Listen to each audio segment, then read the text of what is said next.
So yun guys, gagawa tayo ngayon guys ng avocado ice candy. Meron na ditong avocado guys. Ayan, hindi ko na pinakita pero 12 piraso po siya lahat. So yan, ito na yung lalagyan natin ng ice candy. So yan, siyempre meron tayong ditong gatas.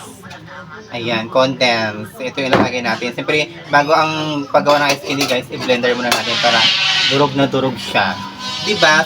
Siyempre, bago ang lahat, bibiyakan muna natin ng ating avocado. Ayan, ganito rin ang gagawin natin. Ayan, diba? Hinog na siya. Yun mo. Masarap yun tayo siya lagyan ng gatas tapos kainin mo agad. Pero siyempre sa amin gagawin namin siya ice candy guys. Kainin din namin siya ibebenta ha. Kainin lang namin siya. Siyempre kukutsarain natin siya. Kasi siya na guys, napakaingay dyan sa late dyan. Sa ating video ngayon kasi nga may nagagawa ng bahay dyan sa kapitbahay namin. Kukutsarain natin siya guys ng ganito. Tapos ilalagay natin dito. Sana walang bulok. Actually, wala naman siyang bulok. Yung isa pa, kulang ang gatas. Diba? Ganito lang guys ang gagawin natin. Siyempre, magbiyak pa tayo. Siguro mga 5. Tapos 5 ulit mamaya. Pero yung gatas ay kulang. Diba?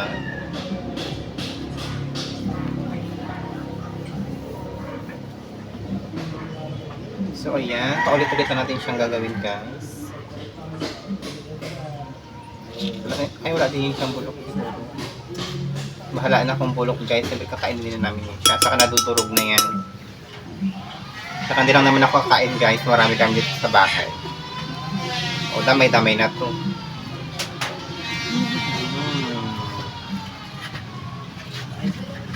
Pinahilog na kasi ni tatay ito siya guys. Tapos sayang naman kaya sabi ko gawin natin siyang ice candy para mapakinabangan, di ba? Kasi naman kainin lang namin na walang flavor. O, di ba?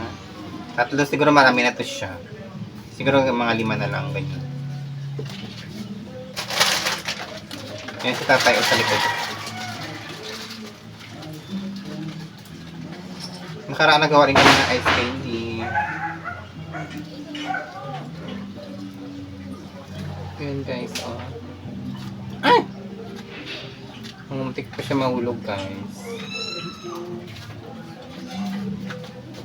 Ay, may bulok. Siyempre yung mga bulok guys, tatanggalin natin.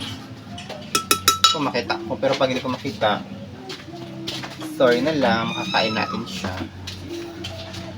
Diba?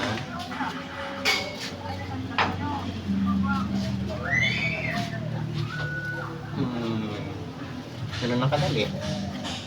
Hindi ko siya gagawin tong shake ha. Ice candy ang gagawin ko. Hindi ko gawin siyang shake kasi wala naman akong ice dito.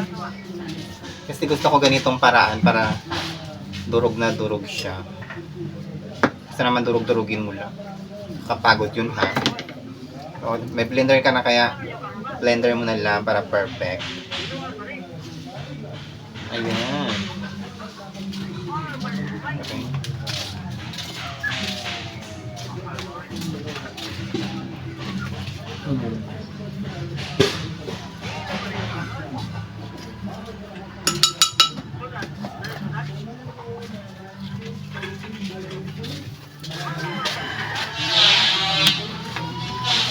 Okay na siguro ito siya guys. So yun guys, talaga na po natin siya ng evaporada. Ayan, ibubuhos lang natin sa dito guys. Ano ba ito? Ayan, sila. Ayan, okay na to siya guys. Tapos nalagyan natin siya ng tubig.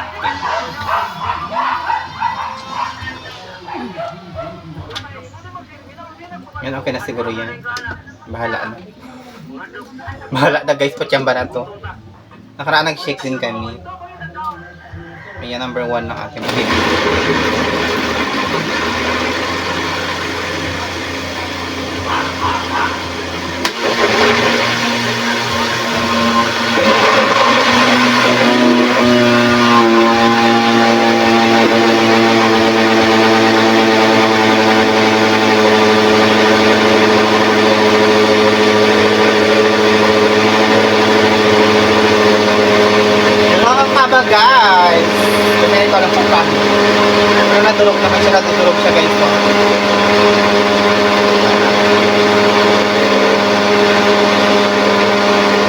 Durog-durog siya guys.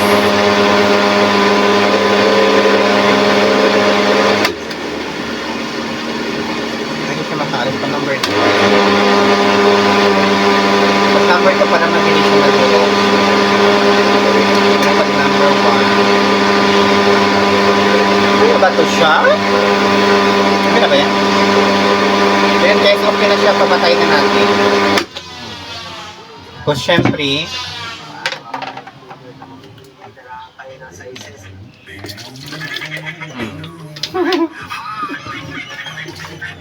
gusto na ba natin yung pitch show? Paano ba ito? Angat mo lang. Ha? Angat mo lang siya. Hindi matanggal. Sige.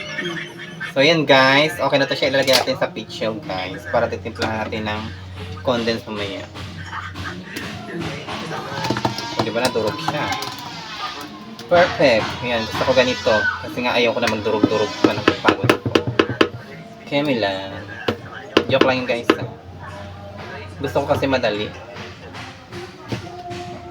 Wala ko mati pa lang. Siyempre gagawa tayo ulit. Ibibiyak tayo guys ulit ng ating avocado.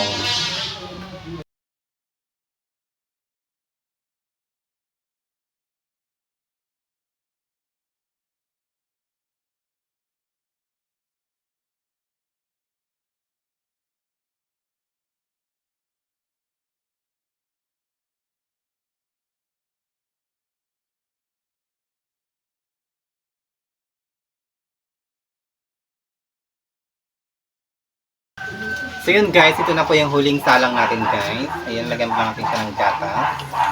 Puno-puno siya guys. So. Kasi para mapuno po siya. Ayan, ubusin natin ito siya.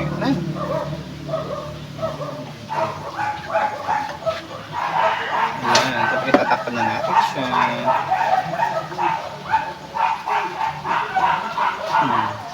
Siyempre guys, start na natin. Hintay na natin siya naman. Duro!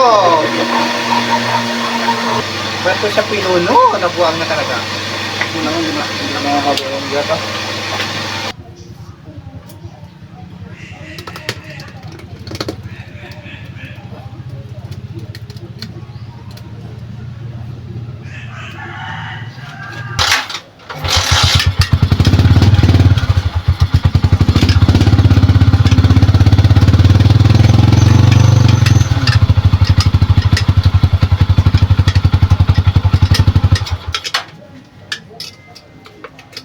So yun guys, itimpla na natin siya guys ng condense. Ayan. Bubuhos lang natin siya dito sa ating picture kung saan nakalagay ang ating yung blender na avocado guys. Siyempre guys, talagyan natin siya ng konting asukal. Yan? Yan.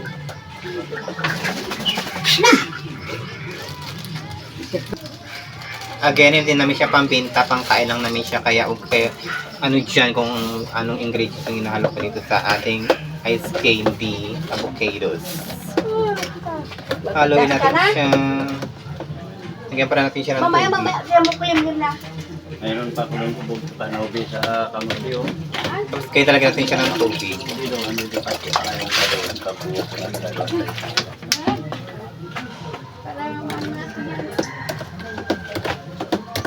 Imo. So yun guys, matapos na natin siya timplahan siyempre guys. Lagyan na natin siya dito sa ating lalagyan ng ice candy. Meron tayo ditong input doon. Sabi niya mga pasal-pasal lang. Sa mga pag-ilong. Kasi, ay sabi lang sa kanya na sabi mo, ay pagkakalapat sa akin ka. Ganito lang.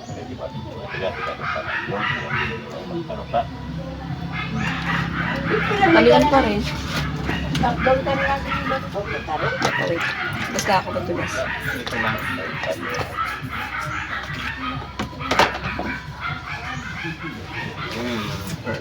Yan pala. Ganito lang siya karami.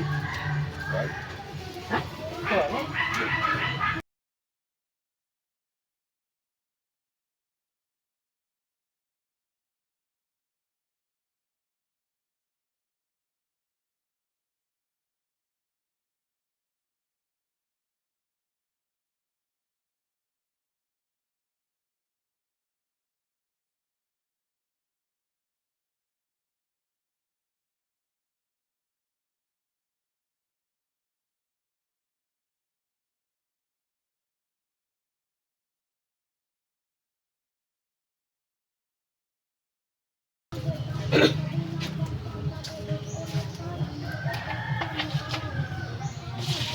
isang munisipyo lang hindi nabanggit. Hindi na pa kanya nabanggit. Isang munisipyo mo na nakatabi.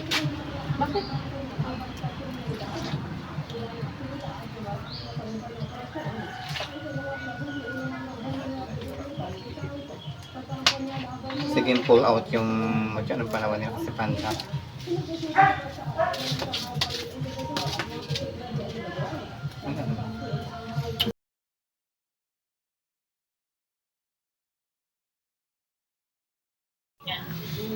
So yun guys, tapos na po ang aming pagbabalat ng ice candy. Ito na po lahat. So yun guys, ilalagay po natin sa freezer ang ating ice candy guys. So ayan.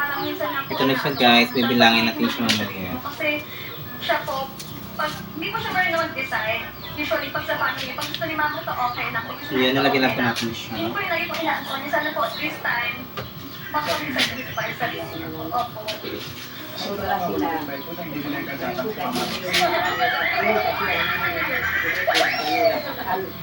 Grabe naman yung pagmamahal ni